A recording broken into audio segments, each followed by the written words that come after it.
Hello, and welcome to Honest Tarot Deck Reviews. I'm Carly from Soundsight Studios in Austin, Texas.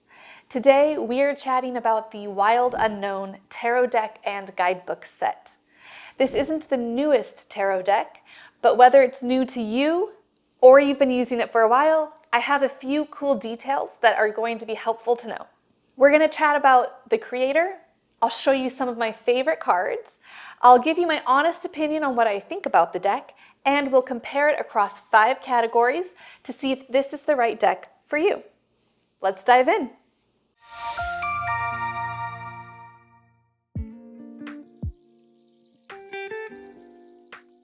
Let's start with the deck basics. It was handwritten and illustrated by the New York Times bestselling author Kim Krans. She published it in 2012. Kim Krans began exploring tarot as a tool to help with her anxiety, but she didn't quite find a deck at that time that she resonated with, so she made one. She wanted the imagery to speak to a world of wild nature and mystery, where darks are truly dark and the lights are bright and expansive. I remember when this deck was in every shop. It seemed to be on every bookshelf, and it's still very popular to this day. Part of the reason why, I think, is that Krans was very clear about what she was trying to create. Her work feels deeply personal and yet also universal. She has a very distinctive art style. In 2012, when it was published, it was like nothing we'd ever seen. And to this day, in 2023, it still stands alone in the world of tarot. Her skill is not a coincidence. It's hard-earned. She has both a bachelor's and master's degree in fine arts, as well as a master's of arts in depth psychology and creativity. The Wild Unknown Guidebook is a 200-page primer that is hand-illustrated and hand-lettered. It includes a great introduction from the author, multiple card spreads for you to use, and explanations about the major and minor arcana cards, all 4 of the suits, and each and every one of the 78 tarot cards. The tarot deck is housed in a large box that looks amazing on a bookshelf. It's well labeled, and it comes with this dust jacket, which gives the box an added layer of protection. Inside the box is a smaller one, which allows you to transport the cards with ease and keeps them well protected. Let's talk about the cards themselves. They are a standard size with medium cardstock, making them very easy to shuffle and work with. The backs of the cards are a black and white snake skin. The top mirrors the bottom, allowing these cards to be used easily for reversals. The colors on the cards are black, white, and rainbow. Cross-hatching and stippling is used to create the effect of shadows. And then there's watercolor colors, which is a beautiful softness that balances out the vibrancy of the bright rainbow colors themselves. The finish on these cards is matte. This makes them very easy to photograph if you like to take pictures of your cards after your readings. I would love to show you the 3 big cards that I look at every time I check out a tarot deck. We're starting with the 3 of Cups. This is typically a card about having emotions that are joyful, celebrating abundance, appreciating friendship, and yet when I look at this card, I don't get any of those vibes. I see the 3 cups and I see the 3 birds, but they're all so separate. I don't feel that sense of connection or sharing.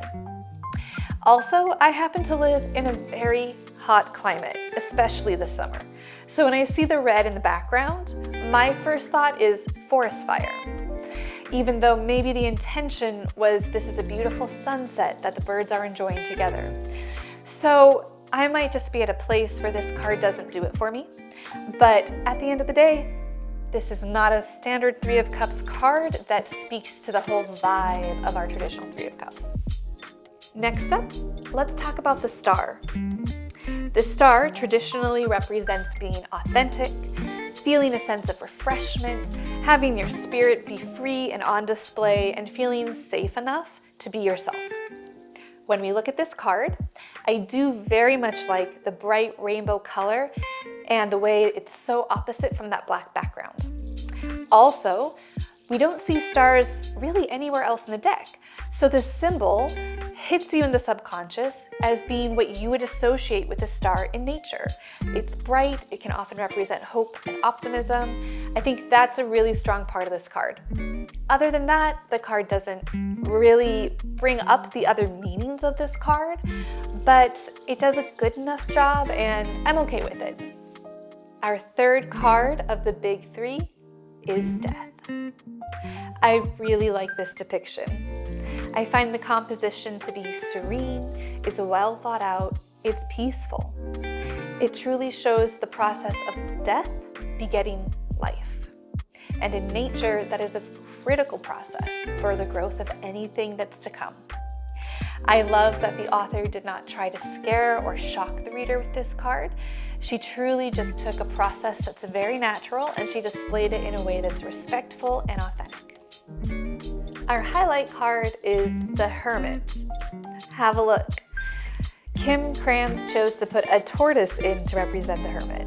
I love this for a couple reasons. Number one, tortoises live a very long time, so you can assume they will collect lots of wisdom along those years. Also, tortoises move famously slow. And I've always thought the Hermit is a beautiful card about taking things at your own pace, following the trail that's right for you, following the light that draws you forward, and taking it all in your own tempo and timing. Here's my only gripe. The word hermit today to us represents somebody that's kind of a shut-in. They're isolated, they're secluded, sometimes by choice and sometimes not. This wasn't the intention of that word when it was first brought into tarot many years ago. Hermit at that time represented a person that went out to pursue their own queries and quests in the spiritual realm and sought their own answers for ethical questions. Then they bring that wisdom back to society and share that as a wise person. So I feel like having a turtle that tucks its head into the shell, it's a little bit on the nose, it's a little bit oversimplified and kind of cheesy, but it's still pretty cute. I'll take it. This is normally the part of the video and the review when we walk through 5 categories that will help you decide if this is the right fit for you. But this deck features no humans, only some animals, and some cards that are just inanimate objects. So none of these categories really apply. Therefore, I'm just going to show you each of the cards. Pause if you want to look more closely at them.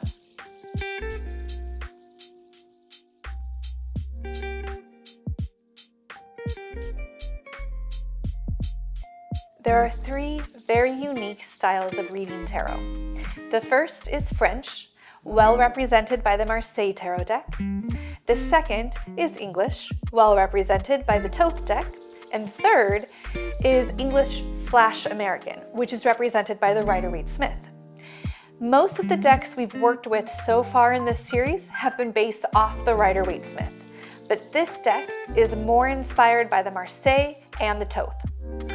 The Marseille deck features suit cards that only has the number of the suits on the image, not pictures that really describe the meaning.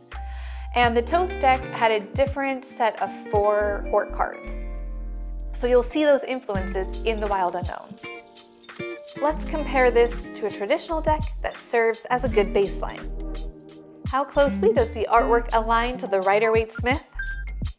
0 out of 5, for all the reasons we just discussed. How closely do the meanings match the Rider-Waite-Smith?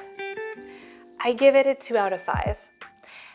A lot of the meanings are oversimplified, a lot is left out, and I wouldn't say I would learn from this tarot deck. You simply have to go to the book to understand what the author wants you to know about the card. Let's talk about the tone of the deck. If 1 is harsh and 5 is gentle, I give this a 2. The writing is neither gentle nor is it sensitive. It's actually a bit brutal, just like nature itself. Lastly, does the creator have experience with tarot? Yes. Kim Kranz did a lot of work to research what tarot is and where it comes from. I very much respect that she tried to align her deck with the evolution of tarot and did due diligence in her research. It's time for honest thoughts about the Wild Unknown Tarot deck and guidebook. It is not an ideal first deck, and I also do not recommend this for beginners of any level. That's for a few reasons. Firstly, with the images, the Marseille-style images are very simple and kind of sparsely filled in, so you don't get a lot of conversation with your subconscious mind when you look at these cards. Secondly, I have some big issues with the writing. The writing is very simple as well, so that doesn't do much to balance out the sparsely symbolic images. I deeply take issue with the writing in cards like the Five of Cups. It reads, "There will be disappointment and even regret." This is a highly predictive statement that can damage somebody's outlook on their future, especially if they're coming to this deck in a vulnerable state and they need some guidance. In the Five of Swords, the text reads, "Your selfishness and desire for power will lead you to defeat. Pain and discord will result." Thoughts and words are powerful. When used unskillfully, they can inflict a lot of harm. This is why I recommend only experienced readers work with this deck, because they'll have a little more resilience to these words that are in the text. There are a few other downsides I just want to point out before you commit to this deck. The first is when it comes to the symbols, there are a few really big changes from the Rider-Waite-Smith that I don't love. For instance, in the Eight of Cups, in the Rider-Waite-Smith, the cups are usually stacked upright, shiny, polished, and new, while the character walks away from them into the background of the card. The symbolism of this is gratitude and appreciation. The individual was very happy with what they had and recognized while they love it, it is still not the right thing to be present in their life at the moment, and so they're letting go. They're releasing with love. They're releasing with appreciation. But in the Wild Unknown, the symbol is shifted and all the cups are broken and they're smashed. And so it takes away this really important nuance that has been very meaningful to every client that I've worked with.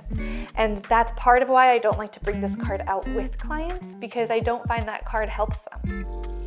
Another little challenge presented by these cards is that it can be very hard to distinguish between the wands and the swords. So keep that in mind as you go through. I would recommend make sure you look at each card well before you start reading with them. That way your conscious mind doesn't kick into action trying to figure out which card you're looking at. You may have noticed there are quite a few things that I labeled as a downside to this deck. But at the end of the day, I really do like it. Most of the things that Kim Kranz and I see differently on is simply interpretation and artwork.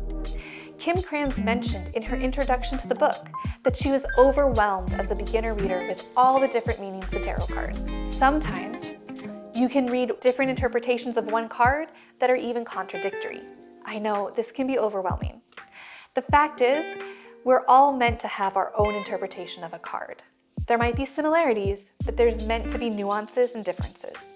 There is not just one right way to read tarot. There isn't one voice that's better than any other. We are a community. We need everybody who wants to contribute to do so. We want those voices to come into the mix because this is how the practice evolves. So when it comes to reading with this deck, I always like to respect what the author wrote for her card, and I integrate it as best I can in my own life. That's how I stay open to this ever-changing, evolving, and growing practice. So this brings us to our last question. Would I use this deck? Yes, I use it pretty often. This is a deck I like to read with before bed, and it's one I like to read with on my birthday every year to do my own spread for the year ahead. If you're ready to add this deck to your collection or gift it to a friend, then go check out the description box and use the link there to make your purchase now. Make sure to follow me on all my socials to stay in touch and see what I'm up to in the next week.